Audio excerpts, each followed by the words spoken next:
Insyaallah bisa pada kesempatan kali ini saya Gabriel akan mempresentasikan mengenai analisis dampak pembangunan jalan tol Jakarta Cikampek terhadap tata guna lahan. Pertama-tama kita masuk ke latar belakangnya dahulu.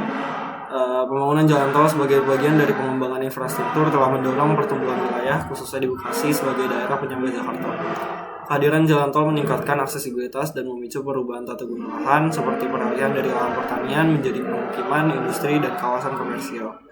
Perubahan ini cenderung dipengaruhi oleh jarak dari jalan tol sehingga diperlukan analisis menggunakan metode buffering untuk memahami dampaknya secara lebih jelas. Kemudian masuk ke tata guna lahan. Tata guna lahan adalah cara manusia memanfaatkan atau menggunakan suatu wilayah sesuai dengan kebutuhan, seperti untuk permukiman, pertanian, industri, maupun kegiatan perdagangan, yang biasanya diatur agar penggunaan lahan tetap tertata dan berkelanjutan. Kemudian masuk ke jalan tol. Jalan tol adalah jenis jalan raya berbayar yang dirancang untuk melancar arus lalu lintas dengan kecepatan tinggi, memiliki akses terbatas, serta dilengkapi fasilitas pendukung untuk meningkatkan efisiensi perjalanan. Kemudian metode buffering. Buffering adalah metode dalam sistem informasi geografis yang digunakan untuk membuat zona berdasarkan jarak tertentu dari suatu objek seperti jalan atau sungai, sehingga dapat membantu menganalisis pengaruh objek terhadap wilayah di sekitar. Kemudian analisis jalan tol menggunakan metode buffering. Tol Jakarta Cikampek, Cikarang Barat, KM 28. Objek utamanya adalah ruas tol Jakarta Cikampek, fokusnya pada gerbang tol Cikarang Barat, KM 28. Dibuat zona buffer berdasarkan jarak 0 sampai 500 meter zona dekat, 500 sampai 1000 meter zona menengah, 1000 meter zona jauh. Setiap zona di-overlay dengan peta penggunaan lahan, dibandingkan data sebelum dan sesudah pembangunan tol. Berikut merupakan hasil analisisnya.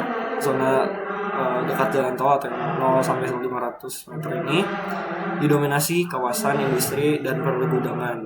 Aktivitas ekonomi sangat tinggi, banyak pabrik di kawasan industri Jababeka, banyak ruko, SPBU, dan usaha komersial. Lalu lintasnya padat, truk logistik, dan kendaraan bekerja.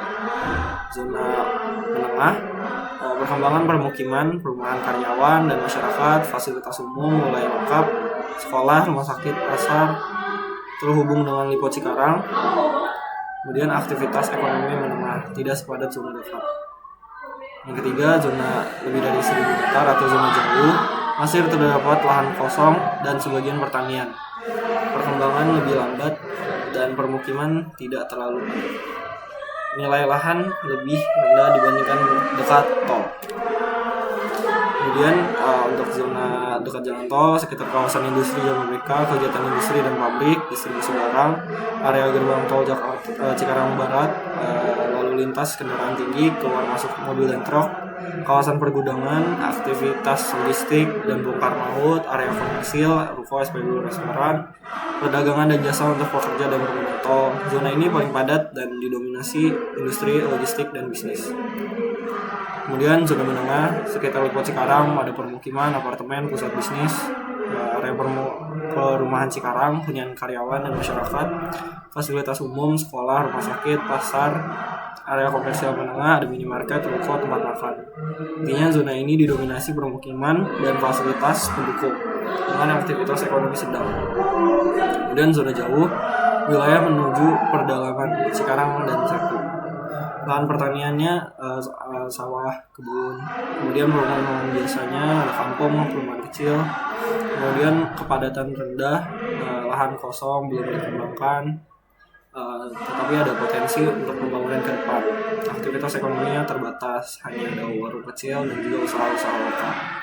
Zona ini masih relatif alami dan berkembang lambat, didominasi pertanian dan permukiman sederhana. Kemudian semakin dekat ke tol, aktivitas ekonominya semakin tinggi. Terjadi alih fungsi lahan, pertanian ke industri, komersial, atau permukiman. Pola perkembangan mengikuti jalur tol, linear development. Kemudian kesimpulannya, KM 28 Cikarang Barat adalah pusat pertumbuhan ekonomi berbasis tol. Metode buffering menunjukkan dampak terbesar ada di zona dekat tol. Pengaruh menurun seiring bertambahnya jarak. Penting untuk pengaturan tata ruang agar perkembangan tetap terkendali. Kemudian masuk ke dampak positifnya, yang pertama ada meningkatkan aksesibilitas, mempermudah mobilitas manusia dan distribusi barang karena waktu tempuh menjadi lebih cepat dan efisien. Yang kedua ada mendorong pertumbuhan ekonomi, munculnya kawasan industri, perdagangan dan jasa di sekitar jalan tol, meningkatkan aktivitas ekonomi, kemudian membuka lapangan kerja, banyaknya pembangunan industri, usaha dan fasilitas umum menciptakan peluang kerja bagi masyarakat sekitar, meningkatkan nilai tanah, harga lahan di sekitar jalan tol meningkat karena lokasi menjadi lebih strategis dan diminati. Dan dampak negatifnya adalah yang pertama alih fungsi lahan pertanian. Lahan pertanian berkurang karena berubah menjadi kawasan industri, permukiman atau komersial. Yang kedua ada urban sprawl, perluasan kota tidak terkendali.